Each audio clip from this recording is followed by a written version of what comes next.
अस्पताल बना मंडप, आईसीयू में भरी मांग। फेरों से पहले निभा दिया वचन। गोरखपुर में शादी के दिन सड़क हादसे में गंभीर रूप से घायल होने पर दुल्हन को आईसीयू में भर्ती कराया गया। दुल्हन के दरवाजे पर द्वार पूजा और अन्य रस्में पूरी करने के बाद दूल्हा अस्पताल पहुंचा। 7 जन्मों तक साथ निभाने का वचन दिया। दूल्हे ने आईसीयू में युवती की मांग भरी। बदकिस्मती भरे एक हादसे से मद्धम पड़ती खुशियों की रौनक को दो परिवारों की आपसी समझ और जज्बातों ने नई रंगत दे दी।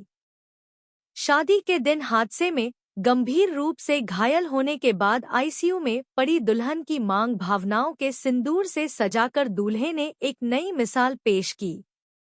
बुधवार को दुल्हन के दरवाजे पर द्वार पूजा और अन्य रस्में पूरी करने के बाद दूल्हा अस्पताल पहुंचा। 7 जन्मों तक साथ निभाने का वचन दिया। बांसगांव के हटवार गांव की रहने वाली पूजा यादव का रिश्ता परिवार के लोगों ने महादेवा बाजार के महुआ निवासी सन्नी यादव से तय किया था। नवंबर 2025 में यह रिश्ता तय होने के बाद 13 मई को शादी के लिए पूजा के घर बारात आनी थी। घर में मंगल गीत गूंज रहे थे।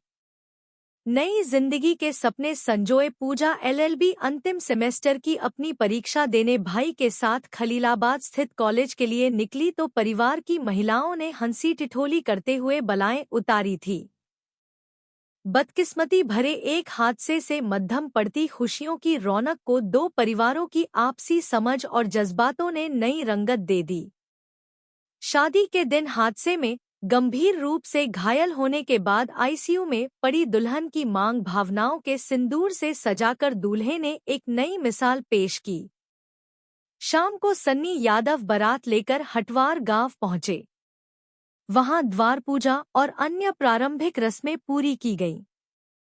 इसके बाद तय हुआ कि दूल्हा अस्पताल जाकर सिंदूर दान करेगा। रात करीब 1 बजे सन्नी कुछ रिश्तेदारों के साथ अस्पताल पहुंचे।